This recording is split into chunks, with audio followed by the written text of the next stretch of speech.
గ్లామర్కి brand అంబాసిడర్గా ఉన్నారు Samantha Akkineni. చీరకట్టులోనైనా modern దుస్తుల్లో అయినా తనకంటూ ఒక ప్రత్యేకతను చూపించే హీరోయిన్ శామ్.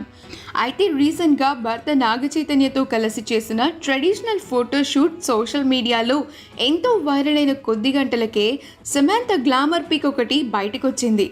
క్లీవేజ్ షోతో లూజ్ హెయిర్తో ఒక బాక్స్ లాంటి దాని మీద చాలా స్టైలిష్గా కూర్చున్న ఫోటో విపరీతంగా వైరల్ అయింది. సమాంతాని ఇంత గ్లామరస్గా చూసిన అభిమానులు ఖుషి అవుతున్నారు. ఆమె బ్యూటిఫుల్ పిక్చర్స్ని మనం ఇప్పుడు ఈ వీడియోలో చూసేద్దాం. ఈ వీడియో కనుక మీకు నచ్చినట్లయితే మీ అభిప్రాయాన్ని కమెంట్స్ ద్వారా మాకు తెలియజేయండి. మా ఛానల్ని సబ్స్క్రైబ్ చేయడం మర్చిపోకండి.